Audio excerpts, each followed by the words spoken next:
রংপুর রাইডার্সের খেলা দেখে আমার খুব আফসোস লাগতেছে, কঠিন আফসোস লাগতেছে। কেন জানেন? রংপুর রাইডার্সের যে প্লেয়ারগুলো বাংলাদেশ টিমে চলে না, যে প্লেয়ারগুলো বাংলাদেশে অফ ফর্মে থাকে 12 মাসে, সেই প্লেয়ারগুলো যখন পারফর্ম করে তখন আপনার কেমনটা লাগবে? কারণ পারফর্ম করার মতো এখানে কাহিনী কিচ্ছাও আছে।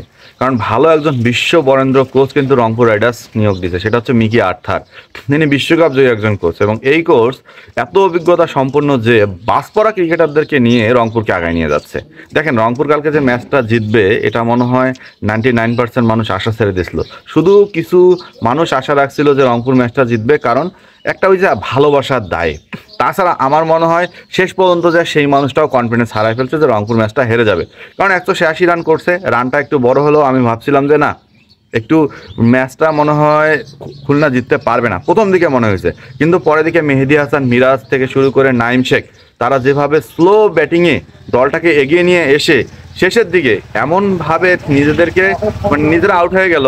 আউট হয়ে যাওয়ার পর যে ব্যাটারগুলো আছে, আফিফ থেকে শুরু, আফিফও ভালো খেলছে, খুব কম বলে একটা ভালো রানের ইনিংস করছে, কিন্তু ইনিংসটাকে বড় করতে পারেনি। তো সব মিলায় খুলনার ব্যাটাররা যখন শেষ 25টা রান করতে পারলো না, এটা একটু অবাকে হয়ে গেছি। কারণ তারা এসে এমন চিপাচিপি শুরু করে দিল, এটা বলার মুশকিল। এই যে রংপুর রাইডার্সের বোলাররা তারা, সাইফুদ্দিনের কথা বলি, বল করতেছে 106। আমার মনে হয় শহীদ আফ্রিদি যদি দাঁড়ায় থেকে এখনও স্পিন করে, তাও মনে হয় বলের স্পিড হবে 100+। সেখানে একজন পেস বোলারের স্পিড দেখেন, মানে মারলেও গরুর গাড়ি আগাবে, তবু সাইফুদ্দিনের বল আগাইতেছে না, এমনভাবে সাইফুদ্দিন বল করতেছে। আমার দেখে হাসি পাচ্ছিল যে আসলে আমাদের এই বাসপড়া ক্রিকেটারগুলো রংপুরে গিয়ে এমন পারফরমেন্স, এমন বুদ্ধিসম্পন্ন হইল কিভাবে? কারণ এটা আপনাদের কমন ব্যাপার হয়ে থাকবে। কারণ এই যে সাইফুদ্দিন, নুর হাসান সোহান, এরা কি কখনো বাংলাদেশের ধারাবাহিকভাবে পারফরমেন্স করছে বাংলাদেশ ন্যাশনাল টিমের হয়ে? অথচ রংপুর রাইডার্সের হয়ে সেই গ্লোবাল সুপার টি20 থেকে এই যে বিপিএলের 8টা ম্যাচ খেলতেছে, তারা টানা ধারাবাহিক। শেখ মাহিদি টানা ধারাবাহিক, সে বোলিং বলেন ব্যাটিং বলেন, রংপুর রাইডার্সের প্রত্যেকটা জায়গাতে সবাই ক্লিক করতেছে। বোলারদের লাগাই দিলে তারা ভালো বল করতেছে, ব্যাটারদের লাগাই দিলে ভালো ব্যাটিং করতেছে। সে ওপেনিং হোক, মিডল অর্ডার হোক বা ওয়ান ডাউন হোক, প্রতিটা পদে পদে রংপুর রাইডার্সের প্লেয়াররা প্রতিটা পদে পদে তাদের অবদান রাখতেছে। সব মিলে রংপুর রাইডার্সকে এখন থামাবে কে, এটাই কিন্তু দেখার বিষয়। কারণ রংপুর রাইডার্সকে থামানোর মতো কোনো দলে তো বিপিএলে দেখতেছি না। আবার এটাও ভয় লাগতেছে, যে দল অনেক দুরন্তভাবে শুরু করে সেই দল কিন্তু গিয়ে একটা সময় হসট খায়। এমন আবার গতবারের সেমিফাইনালটার মতো হবে না। কারণ বরিশালের মনুরা কিন্তু অলরেডি আমাদের উপর ক্ষিপ্ত, তারা কিন্তু বলে দিচ্ছে যে কাপটা রংপুরকে দিয়ে দেন। আপনারা যারা বিনোদন ভাইকে চেনেন, তিনি কিন্তু অলরেডি বলে দিচ্ছে কাপটা রংপুরকেই দিয়ে দেন, আমাদের লাগবে না। তো এই কথাটা শোনার পর একটু হাসি পাইছে আমার।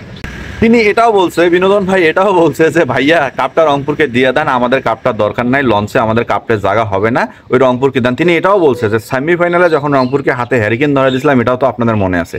তো সব মিলায় বিনোদন ভাইয়ের কথাগুলো কিন্তু ঠিকই আছে। কারণ শুরু থেকে অনবদ্য হয়ে যাচ্ছি, যদি কোথাও গিয়ে হোঁচট খাই, কাপটা যদি না পাই, সেক্ষেত্রে কিন্তু মনের দুঃখ কষ্টগুলো ভোলার আর জায়গা থাকবে না। কারণ মোমেন্টাম হারাইতে সময় লাগে না, মোমেন্টাম পাইতে যেমন ক্রিকেটে সময় লাগে না, তেমন মোমেন্টাম হারাইতেও ক্রিকেটে সময় লাগে না। সব মিলে রংপুর রাইডার্সের যে ব্যাটিং বলেন, বোলিং বলেন, ফিল্ডিং বলেন, সব কিছুতে রংপুর রাইডার্সের যে একটা অভিনব উদ্যোগ এবং ফর্মে ফেরার উদ্যোগ, সেক্ষেত্রে রংপুর রাইডার্সের প্রধান কোচ মিকি আর্থার এবং সহকারী কোচ মোহাম্মদ আশরাফুলের অবদান অনেক। রংপুর রাইডার্সের প্রত্যেকটা প্লেয়ার ম্যাচ শেষে যদি ইন্টারভিউতে যান, সেখানে বলে দেয় আশরাফুল ভাইয়ের কারণেই আজকে আমরা উজ্জীবিত, মিকি আর্থারের তার পরিকল্পনার কারণেই টিমটা পুরা একদম বন্ডিং হয়ে খেলতেছে।